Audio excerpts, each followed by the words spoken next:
Olá, estudantes do SED São Francisco. Aqui é a professora Andressa, da equipe de Sociologia, e a aula dessa semana é sobre família e escola, mudanças e permanências.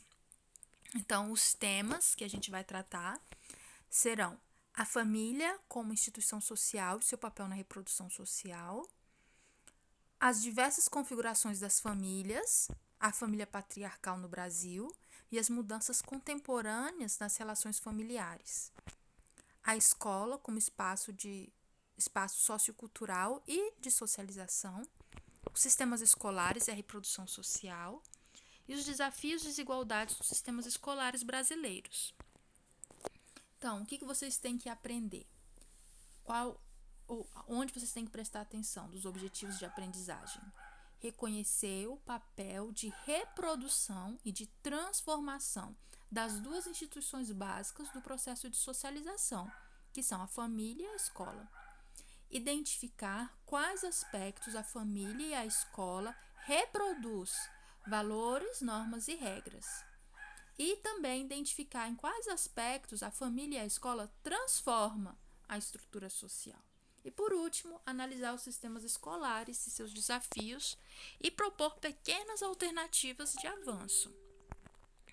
Então, olha só, aqui eu coloquei para vocês algumas fotos de famílias para a gente conversar um pouco sobre essa instituição básica que tem se transformado ao longo do tempo, né? Então, aqui logo abaixo, no canto inferior esquerdo, você vê uma família patriarcal bem fortemente a gente pode identificar, né? Então, o homem na frente, as crianças, as mulheres.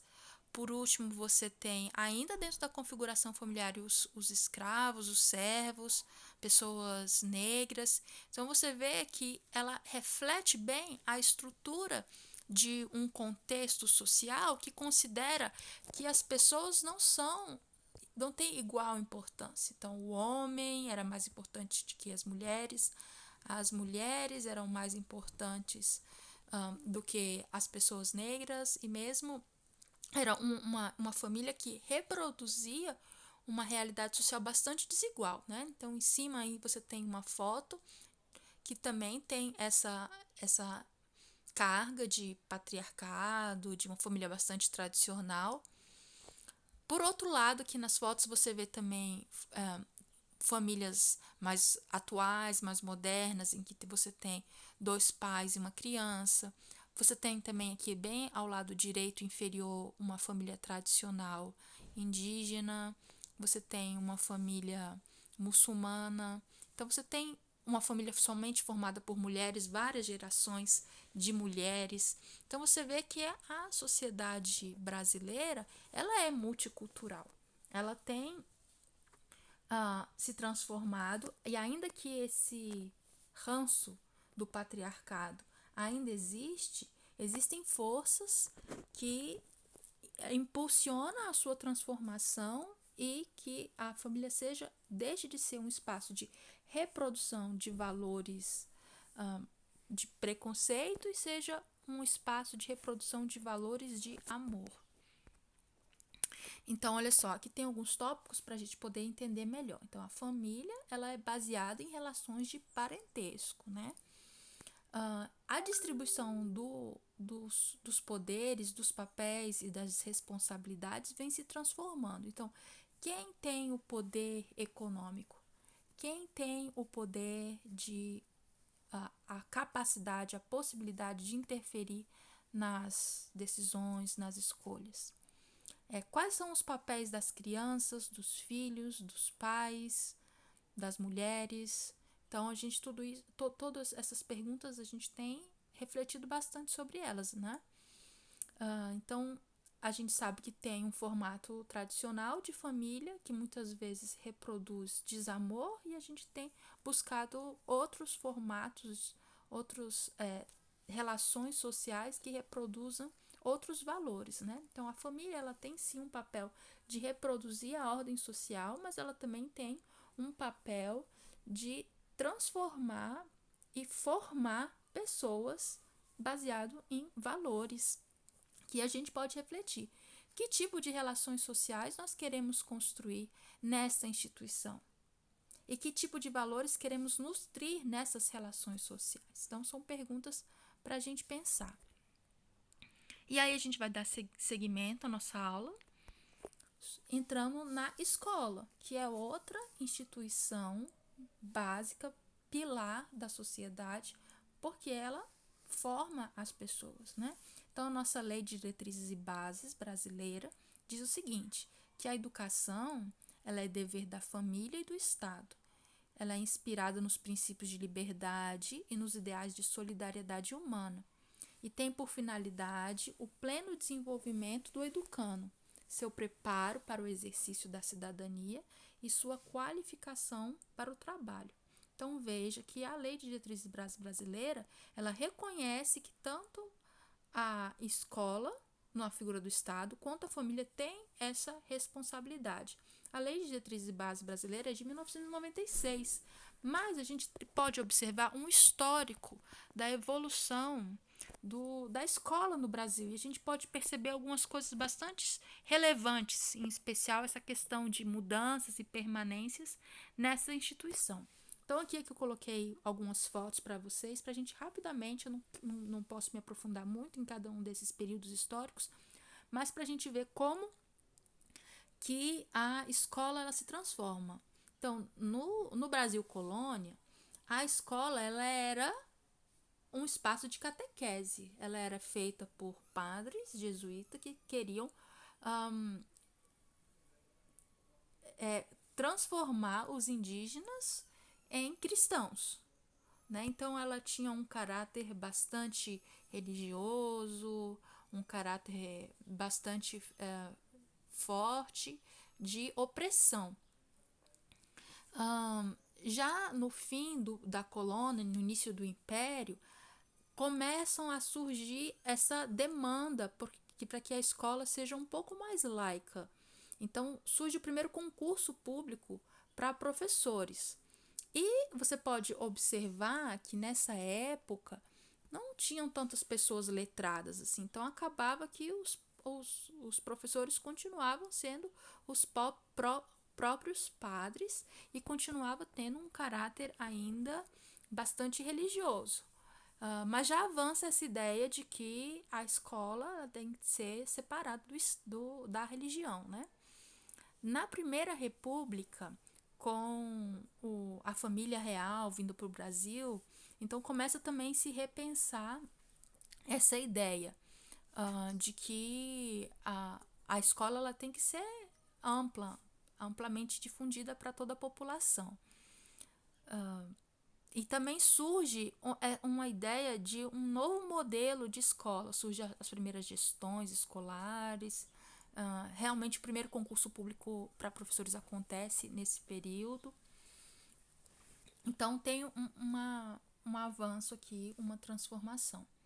Nesse outro período aqui, da Era Vargas, é um período bastante contraditório do desenvolvimento dos direitos sociais no Brasil.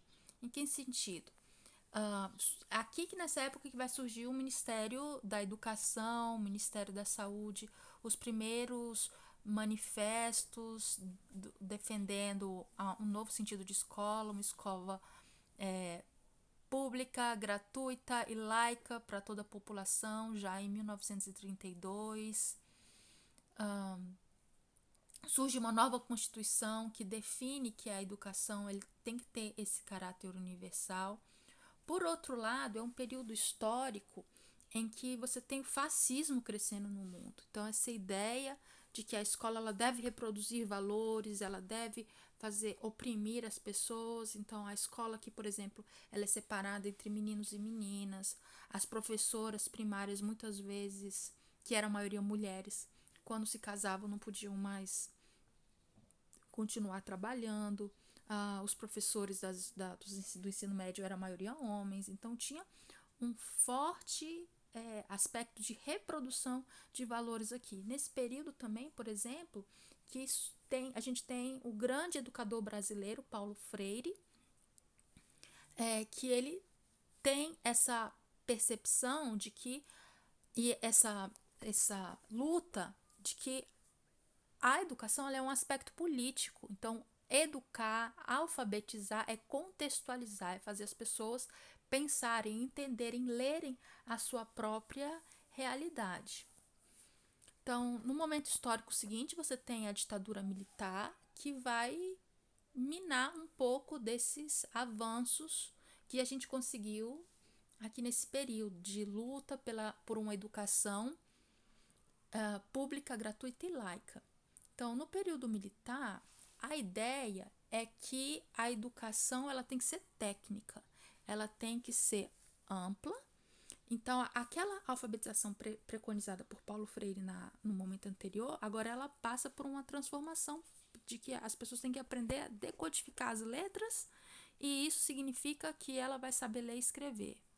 Apesar de que o alfabetismo aqui ainda é muito grande e tem numericamente, estatisticamente, uma redução do analfabetismo, é uma alfabetização que a pessoa mal sabe escrever, rabiscar o nome dela.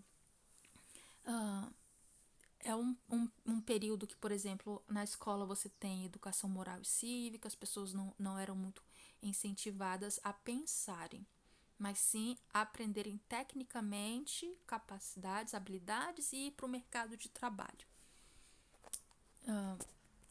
Logo depois, no pós-ditadura até a atualidade, há um período de retomada daquele pensamento da escola nova, lá na era Vargas, em que a educação ela é sim entendida como uma questão política, uma questão de direitos humanos, né? Então, aqui que você tem em 1996 a LDB, que é a Lei de Diretrizes Básicas Brasileira. A legislação brasileira é muito avançada nos direitos de universalização do ensino.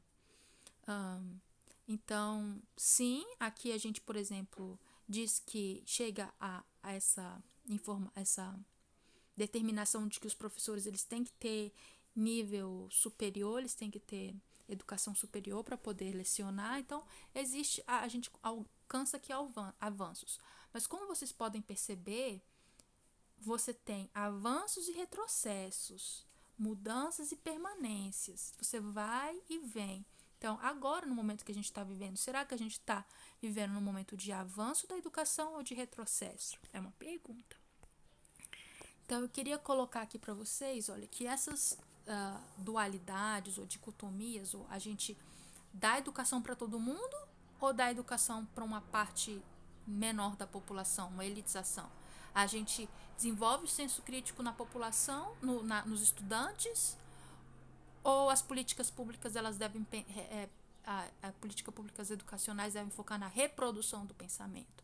Será que se foca na qualidade do ensino ou na quantidade que mais pessoas possam estudar? Será que a educação ela deve focar na transformação ou na reprodução social, na continuação dos valores do status quo?